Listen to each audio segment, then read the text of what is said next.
Ya, Mbak ini. Jadi mungkin selama ini kenapa Mas Farid mungkin nggak seproduktif dulu, lebih banyak menenangkan diri, istirahat di rumah karena memang kondisinya nggak sama seperti dulu. Iya ya. Mas Bayu, itu yang bikin saya bingung. Kan tadi saya tanya, kenapa? Kamu selama ini tuh malas banget Mas, beda sama yang dulu-dulu. Kamu tuh ngingetin yang 13 tahun kemarin, tau nggak? Nyesel kan sekarang, Mbak Yuni. Kamu tuh maunya uang yang banyak terus. Apa mau kamu bercerai juga oke. Saya udah baik sama ibu kamu, tau nggak? Aku minta Sanggup gigil saya 1 sekarang. Mas Farid. Mas Bayu, aku benar-benar nggak tahu Mas. Ya, udah. Mas, aku minta maaf.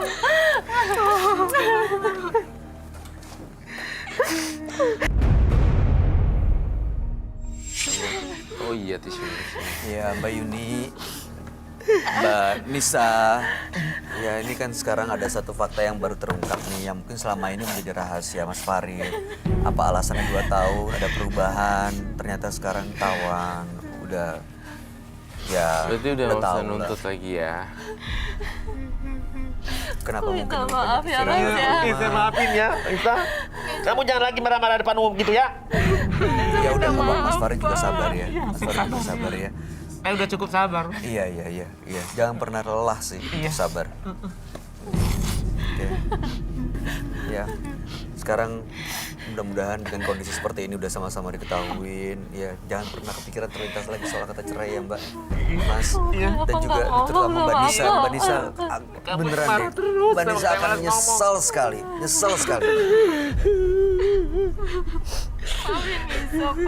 Iya, saya maafin. Ya udah, nih kita turut bahagia kalau misalnya sekarang semuanya keluarga ini baik-baik aja, bisa saling memaafkan, akhirnya bisa kembali bersama. Ini kondisinya mungkin tidak seperti sebelumnya, tapi justru disinilah diuji nih kekuatan keluarga Bapak, Mbak Yuni. Ternyata the hero suaminya itu adalah pahlawannya. Iya. Kayak plot twist cerita, jadi terkesan ini dan akhirnya baru sadar Mbak Yuni yang pahlawan. Saya minta maaf ya Mas Bayu, Mbak Irma, Mas Iya, Roy. saya minta maaf nggak ya, apa-apa. Mas Roy, Mas Bayu, Mbak Irma. Maafin istri saya atas kelancangan dia ngomong-ngomong ya. Enggak ada masalah. Kami begitu bahagia kok, keluarga Bapak bisa baik-baik lagi. Dan sekarang nikmatin enjoy hidup, berbuat baik bareng-bareng nih bertiga, ngunjungin panti asuhan apa, panti donor apa, Saling donor support lah ya. darah. Iya. Ya, kami harap yang terbaik ya. Ya, baiklah. Oke. Terima kasih ya. Mas Farid, Mas Mbak Bayu. Yuni, Mbak Nisa, ya ini bulan baik, mudah-mudahan keluarganya baik-baik aja. Terima kasih. Boleh tolong Om Don dianterin ke depan. Minuman Tadi boleh bayar, dibawa Pak. kalau mau. Iya. Oh, nggak usah. Oke. Oh, bawa aja. Silakan. Dharma Wangsa. Mas Farid. Janganlah berprasangka buruk terhadap sesama manusia, karena itu hanya menghancurkan semuanya.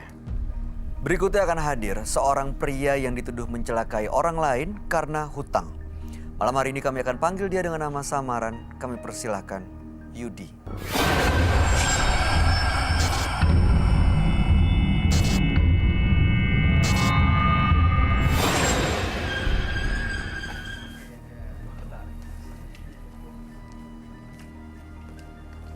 Silakan, Pak.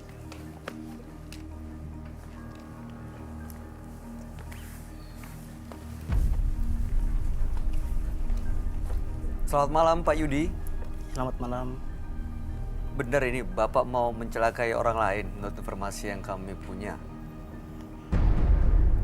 Mencelakai orang lain, tapi pihak kedua yang saya celakain. Saya ini peminjam uang ke orang-orang ya pribadi. Teman. Katakanlah rentenir. Oh, Bapak pekerjaannya meminjamkan uang ke orang.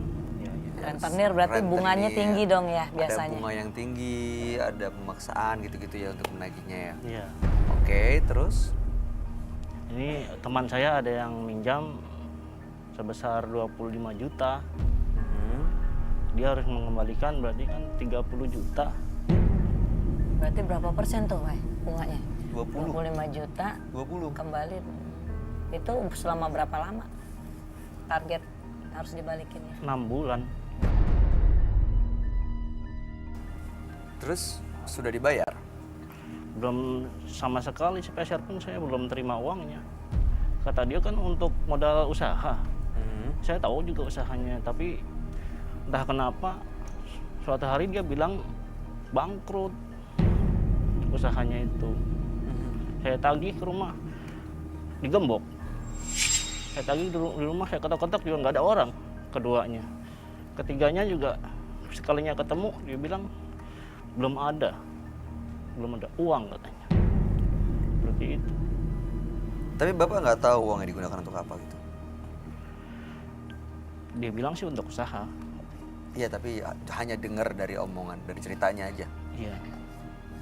Oke, setelah nggak ketemu orangnya itu gimana, Pak? Suatu hari saya dengar suaminya meninggal. Nah, itu saya dengar. Ini usaha sebagai rentenir masih dijalanin sampai sekarang? Masih. Lumayan gede. Biasanya 7%, iya. Kalah bunga deposito. Jauh. Jauh banget, 7%. biasanya juga ya 5 juta, 10 gitu biasanya.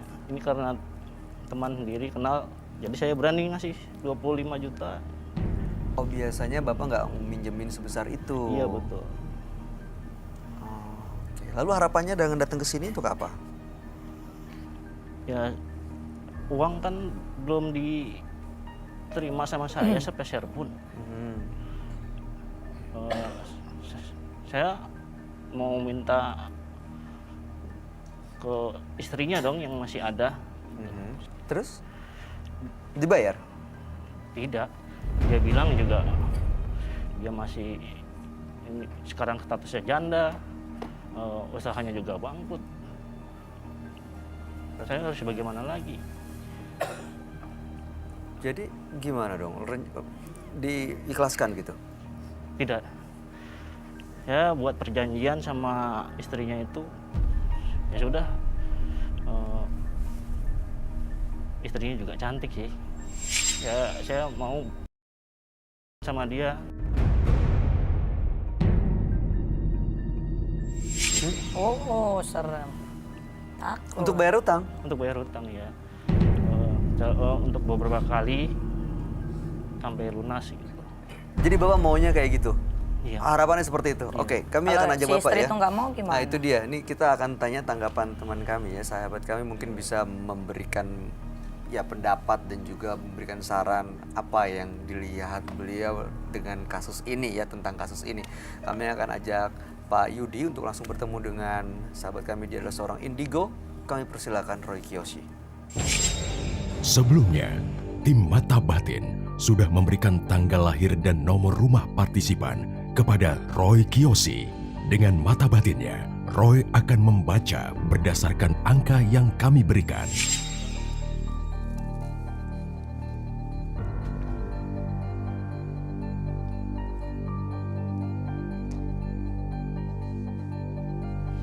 Yudi, dengan tanggal lahir 6 Februari 1981 dan memiliki nomor rumah 18. Sosok yang sangat sulit mengontrol emosi dan memiliki ego yang cukup kuat. Entah kenapa saya merasakan masa lalunya dipenuhi konflik dengan orang lain. Entah kenapa saya terus merasakan sampai saat ini ada sesuatu yang negatif dari sosok Yudi. Hal ini berkaitan dengan wanita, uang, dan pekerjaan, serta tahta.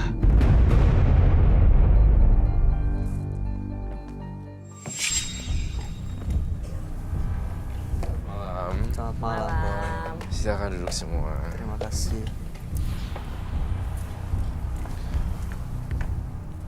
Yudi, dengan tanggal lahir 6 bulan 2 1981 dan nomor rumah 18. Mas Yudi ini seorang rentenir, biasa meminjamkan uang ke orang lain yang membutuhkan tapi dengan bunga yang tinggi. Dia pernah meminjamkan uang ke temannya, Roy, sebesar 25 juta. Tapi begitu ditagih, susah dan ternyata Udah meninggal. meninggal. Orang yang tersebut sudah meninggal. Iya, sudah meninggal. Tapi ada istrinya yang katanya cantik. Pak Yudi ini juga tertarik. Dan Jadi katanya artinya istrinya diambil untuk diasumsiin sebagai untuk bayar lunas dong ya. Istri nggak tahu Ya, dia rencananya mau kayak harapannya gitu. seperti itu. Saya nggak tahu. Kamu ngelihatnya kalau seperti ini Pak Yudinya gimana? Roy? Sudah terjadi kalau atau dari belum? segi yang saya lihat dari perspektif saya ya, saya Roy Kiyoshi. Kalau misalnya udah terjadi seperti ini dan dia nggak bisa bayar, ada istrinya juga yang cantik, saya rasa istri kayak sama Pak Yudi, betul apa tidak? Betul. Kasihan banget sih, Roy. Kenapa nggak dinikahin aja, kan janda itu. Nah, betul. Kenapa nggak dinikahin, Pak? Belum ada, kayaknya sih dia nggak mau, kayaknya sih dia Lagian marah. juga. Tapi ya saya nggak setuju kalau menikah ya. Kenapa tuh? Soalnya dia Sama Rentenir. nggak- Tapi nggak- daripada nggak digituin jos. doang, ayo. Kan kita sebagai seorang wanita rugi dong. Iya kan. Iyalah. Sekarang begini, Tapi kalau dia abang jangan begitulah, yang lain aja. kalau saya yang punya hutang, Bagus sih maksudnya nggak. kalau saya yang punya hutang, good looking. Mbak yang ngutangin, gimana perasaan Mbak kalau saya tuh nggak bayar hutang-hutangnya? Kita kasih jenjang waktu. Iya. Iya, Bayar maksudnya. cicil gitu. Ada beberapa opsi sih, beberapa pilihan, kemudahan, misalnya jangka waktu yang dipanjangin atau mungkin termin pembayarannya yang biasanya sebulan 1 juta jadi diringanin jadi 200.000 per Ya, bulan. ini mah dari matanya kelihatan aja nih emang bapaknya yang udah nafsu tuh sama istri tuh. Bener. Istrinya. Aku setuju tuh. Ya, kelihatan dari Gitu. matanya. Abang istrinya gimana Pak? Boleh diceritain nggak ke kita? Cantik mana mas saya? Hampir sama sih. Hah? Oh, hampir sama nih. Seperti apa? Seperti apa? Saya jadi takut mau bapak. Kalau saya lihat, emang dia cantik gitu sih. Saya- Konotasi cantiknya kan beda ya. saya juga ada rasa suka sih. Hah? Ada rasa Kemana? suka juga sama Tidak ada istrinya. rasa suka sama istrinya. Tapi kan daripada digituin doang kan, Roy, maksud Iya, saya kan iya. mendingan diresmiin aja gitu, dinikahin tanggung Ya, jawab. istrinya mau nggak perempuan mau? Kasian lu. Kalau nikah kan harus sama-sama mau, bukan karena terpaksa. Nah, kalau digituin doang mau nggak? Apa kalau dipaksa kan berarti kan masuknya ke kategori pemerkosaan dong. Itu bayar utang dengan cara sudah pernah Bapak sampaikan ke istrinya, ke orang itu? Sudah. Sudah. Sama-sama sepakat. Sudah pernah melakukan? Sudah. Nah itu berarti kan kalau udah pernah melakukan jatuhnya suka sama suka. Kalau udah suka sama suka mendingan nikah aja. Ya kan? Tapi Pak, Udah kalau nggak usah bayar, bobo aja sama gue. Jadi itu nggak bisa dibenerin sih. Dan dalam hukum juga itu nggak bisa seperti itu. Iya, Mau pantesan. pinjamkan uang nggak bisa cari keuntungan. Dari nggak situ bisa. ya? Nggak bisa, itu riba sih. riba sih. Pantesan dapat itu hukumannya. Dan ini yang dia tuai. Iya. Irma gimana tanggapannya, Ma? Kesannya gimana, Yudi dan Yuni? Pernah ketemu nggak dengan orang-orang yang memiliki masalah seperti mereka? Kalau yang pernah memiliki masalah ya itu yang Yuni yang tadi yang saya bilang ada teman saya sama persis kayak mereka kan kejadian rumah tangganya. Kalau yang Yudi ya saya simpatinya ke perempuannya bukan ke Yudinya sih. Kasihan Ya dia. misalnya saya kan sebagai seorang perempuan kalau ngerasain kayak Yuni aduh rugi banget sih aduh kenapa mau sih jadi gitu-gitu jadi kayak kita gregetan sendiri. Aduh kenapa sih kasarnya lu ini banget sih gitu. Jadi sebenarnya masih bisa cari cara lain, Harusnya, jalan lain kalau gitu ya. memang dia mau berusaha sih sebenarnya banyak sih. Ya sih, ini jadi pelajaran buat siapapun yang menyaksikan tayangan ini sih ya. Mudah-mudahan kejadian yang dialami Yuni dan Yudi tidak diulangi lagi. Irma Dharma Wangsa, terima kasih banyak sudah hadir di Menembus Mata Batin. Terima kasih. Semoga selalu sukses dengan karirnya, dengan rencana baiknya, dengan pasangan barunya. Dia bahagia selalu ya. Roy Kiyoshi, terima kasih penjelasan terima pencerahan kasih. buat kita semua.